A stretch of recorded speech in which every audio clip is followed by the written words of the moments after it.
Of course, it was every room except for this one that I decided to go looking for a book.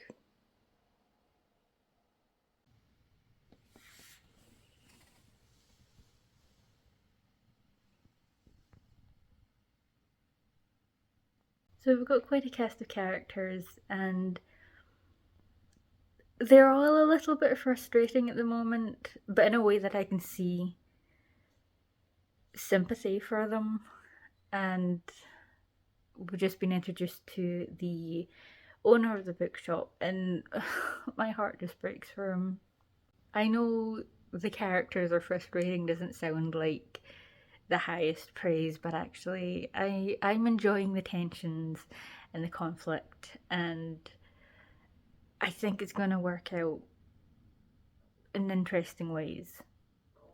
So apologies, this video was supposed to be up on the 20th, and I might get it up in time for Christmas Eve or Christmas, but it's not a great time for reading at the moment. I'm having more luck with like graphic novels and stuff and ebooks in ebook format, because then you can really zoom in. But this ain't going great. So I am enjoying the book.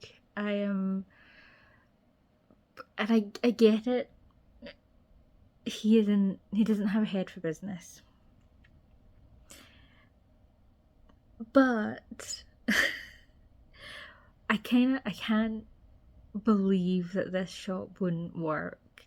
Like, she talks about how the window is just crammed with books and maps, and how when you go in, the books are shoved into their shelves so tightly that you can't take them out.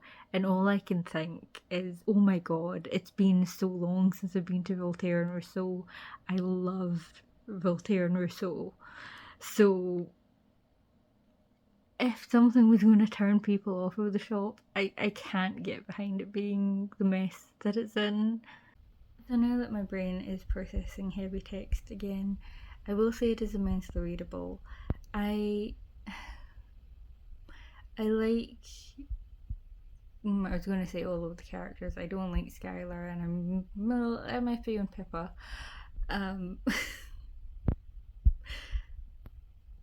I personally, I really like kind of fixer-upper things, and while there is more of a focus on that, it's not quite into the minutiae. And the tension with her sister has fallen a little bit to the wayside. And I think the reason that's sticking out to me is because I'm not great with the passage of time. Carmen's been working at the store, and I couldn't tell you how long it's been for. And yeah. To be fair, I'm not upset that we're not getting like paragraphs of taking books off the shelves and moving them onto other shelves. I think it's got a good balance in terms of work. I really also have loved all of the characters who are, I don't know, connected. Is that the right word, to the store? And I think the love interest has shown up, which I'm very excited about. I think we have Book Drop to thank for letting me know that there is a sequel. I am not going to extend the vlog to include that, because we're in a no-buy month, and also I have promised another vlog before December ends, and I can't do 3.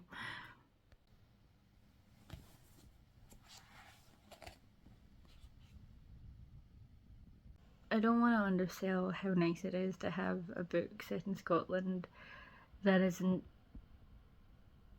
I don't know if fetishistic is the right word, but the way she's describing Edinburgh really sounds more like Chongqing, which, okay. McCready is as cute as ever, But I have to say, I'm really running out of patience with her sister. Well, the vlog's not gone quite as well as I was hoping it would, but on the bright side, we did get this finished as a Christmas present, so worth it. I will say though, the introduction of that author is... I get it. I get why she finds him charming, and I don't necessarily even think I would be immune to it in her position either, but I can't stand him. I can't.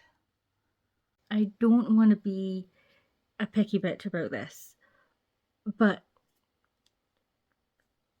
especially because he's gone and everything is wonderful and lovely again, and yeah, it's focusing more on the family and her coming into herself than the shop. Fine, that's great. You just please shut up about Christians stealing holidays. That's not true. Syncretism. Okay, so we have finished, and I hope you don't mind that this bit is just going to be reading out notes that I took, because I stayed up to read it, and bad idea. And I also still have to edit it and upload after this, so apologies. It's not the most interesting, but here goes. Once it started like gearing up to the climax to finish, pulling all its like dangling threads together, it got really funny, like laugh out loud funny, which I hadn't expected from the rest of the book, but really appreciated. It also kind of delved into Macready, and that was heartbreaking, but it managed to pull off the hilarity and the heartbreak and the longing and the chaos really well. It doesn't have a fixed perspective, this book. So, say Carmen will do something and it will drift into a flashback, or Carmen will do something and it'll kind of drift into Mr. Macready watching her and his commentary and his thoughts. And it is a looser narrative structure than I was expecting, but I think it worked really well and I enjoyed it. The longing was really lovely, and it's a lot subtler than I expected it to be. I will say I shouldn't have been surprised. Jenny Colgan is a really famous author, but not one that I'd particularly been interested in. But then a few years ago, Iona Sharma commented about Colgan's work, and their short stories are so tender and caring. So yeah, this was subtler than I expected it to be, and it was really well done. That said, when it stopped being subtle, I also really like that. I like angst. And I thought it was just fantastic. That said, there's one thing that keeps coming to mind, and it's a dream that Carmen had, and I just don't get it. It felt... I don't love Edinburgh. I like it, and I've been to visit a few times, and it made Edinburgh feel and read as so magical, and it really made me want to go there. But despite the magic of its setting, this dream felt like more fantastical in a way that I just didn't feel worked with the rest of the book. So as I said, there is a sequel, or I don't know if it's direct or not, because I don't like reading blurbs. I didn't read it for this one, and I definitely didn't want to read it for a sequel. But I would, not this Christmas, but for next, I think I would really like to pick that one up.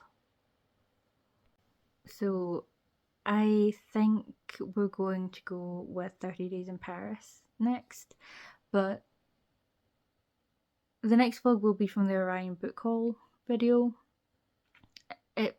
I'm probably going to go with whatever is shortest. But yeah, thank you for watching, and if you celebrate, happy Christmas. Bye.